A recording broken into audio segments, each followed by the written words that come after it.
Well, it's been a while since we talked about the endowment. Do y'all think I need to get up on it? Yeah. Get up on it. Okay. Pick it up, yeah. It's too heavy for me. Okay, it has been a while since we did an update from the club on the endowment. So by golly, we're gonna do it today.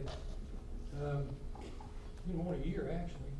I think it went through the pandemic. We went through the pandemic, the club kind of went into hibernation for a while. And so we're off and running now. But what I'm gonna try to cover today is, first of all, what is an endowment? Talk about the endowment. Not sure everybody knows what an endowment is. Not sure I knew what it was when we first started. Well, I have a Kiwanis endowment. How are we doing with it? What have we learned? Challenges going forward, and there are many. What can members do? That's you. And then I'm going to try to answer a few questions that have come up periodically. And we have had a lot of questions about, well, what happens if this happens? Who's running the endowment? Who's over the endowment? And what's the structure of the endowment within the club? So anyway, we'll go over some of these. First of all, what is an endowment? See if you recognize this when you think about our endowment. It's an aggregation of assets that benefits the organization into perpetuity. We use that word quite a bit. It's a good word. A well-managed and well-supported endowment sends a message of planned long-term stability and financial viability. It enhances the organization's prestige and credibility. Reduces pressure on the annual fund. If we do this endowment correctly, it's going to be doing exactly that. I Googled this, that's where the definition came from this time. So let's talk about our endowment, the Kiwanis endowment. It hopefully serves children better both now and in the future. It has to, or we really don't need it.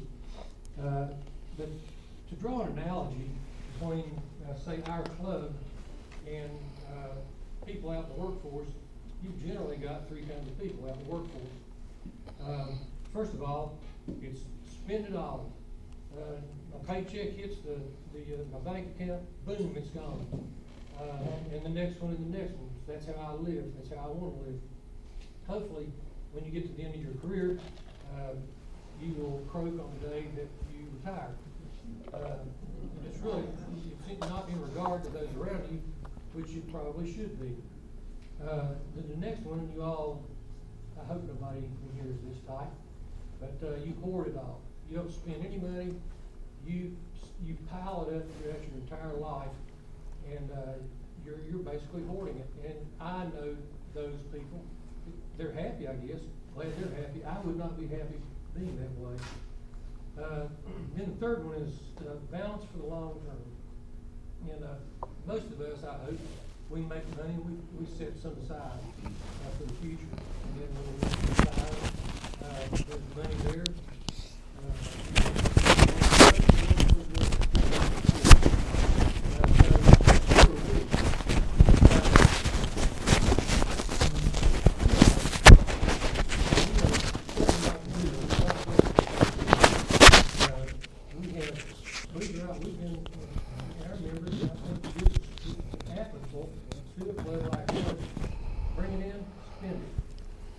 And we have done that, we do it, and I think that's viable for a club like this. The next one is hoard it all, and believe it or not, we have been hoarders in the past. We've piled it up, and when people come into positions of responsibility and said, no, we don't need to hoard all this money, we need to get it out there and look to do some good. If you've been around the board for the past 5 or 10 years, you know that both of those issues have been present. What we're trying to do with the endowment is to balance for the long term. We have not presented our members with the ability, the niche to provide a legacy for the long term. That's what we're trying to do with this. To be more specific,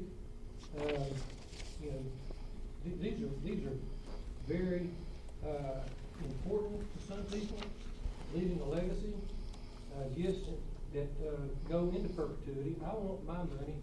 I want my money to work for the club now, but I also want some over here that will work for the club in perpetuity. Help those in the future. Help kids in the future. That is very desirable for some. Then two that I am surprised at, I guess I'm surprised at, I didn't think about it a lot, was that we have members that really want to honor somebody. So that to honor and to memorialize, those two have really kind of taken off because I guess maybe people hadn't really thought about that either, but that is something that's very desirable to some people. So you think about this and you're saying, okay, we've got around $125,000 in the endowment right now. Is that incremental to what would have come into the club anyway? And for the most part, it is incremental. That money would not have come into the club because hopefully we were doing the same thing we've been doing over the years. I think the golf tournament shows that we're making about the same amount of money through the golf tournament as we had in the past. But people wanted that niche. They wanted the legacy. They wanted to honor people. They wanted to memorialize people.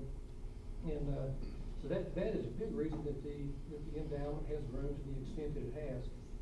I mentioned 120 to 125,000. We did get off to a fairly slow start at first, and but it's really picked up. I think all of us are understanding it better, and hopefully we're looking at it in a way where it says we need to do the things we've been doing for the club and for the community all these years, but we also need to put money into a legacy fund and to benefit those in the future. Not just us, not just now, but in the future. And those two are not necessarily commingled. We do the same thing we've done in the past, and we also want to provide for the future. So I just think that's just a very desirable outcome so far. And whether it continues or not, I don't know. But I look at it. I look at who's given. I know for the most part why they've given, and it's incremental. They want to do this legacy thing. What we learned all that. Let's see here. Fills a niche. The endowment is not going to appeal to all members. We know that, but it is going to appeal to a lot of members. So it's a connection thing. Successful endowment takes time and perseverance. You can't just let it lie. It's education like today. It's education, exposure, updates, and some people stay tuned in. Some people are going to say, this is for me, and other people are going to say, no, I really don't want to go in that direction. What we hope is that everybody in this club will find their niche, will be involved, whether it be in the different works that we do as a club. Everybody needs to jump in there and add value, which is the thing that's really most important to us.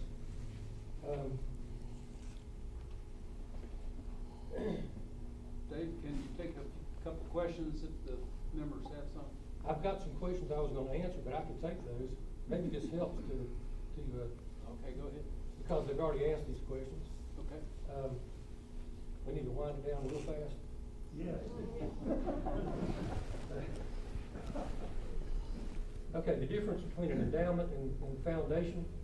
The foundation is not the endowment. The endowment is not the foundation, but the endowment falls under the foundation.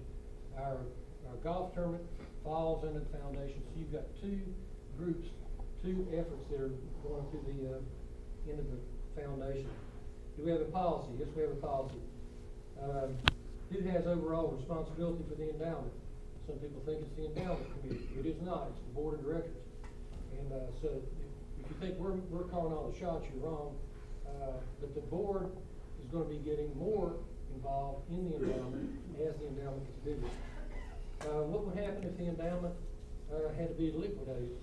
Well, it would be liquidated in the same way that we dispense our funds now. The board would get together, take whatever's in there and divide it up among those organizations that serve children. So it's not going to be sent to the federal government or anything. It's gonna be divided among, our, different projects.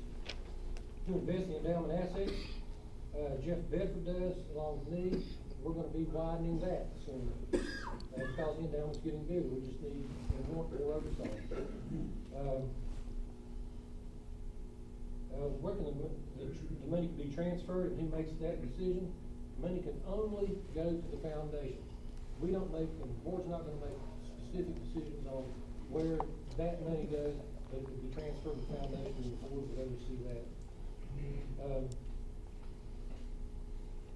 Are we currently transferring funds to the foundation? We did once, about 3 or 4 years ago, and then since the golf tournament's done so well, the decision was made to just let the endowment grow for a while until we feel that there's a big need. And finally, who's on the endowment committee? It's Bill Sade, Jeff Bedford, Bill Anderson, Everett Bond, David Oaks, John Campbell, Gail Pressler, and Bill Dudley, myself. So that's who you can pick on. And feel free to ask them questions. But we think it has a great future. So, Are you insured? well, the club is. You. Me? The board. The board? To the extent that the board I'm usually gonna is. shut up. That's a pretty good question. I don't know what the insurance policy looks like. I guess we have a risk management. Okay.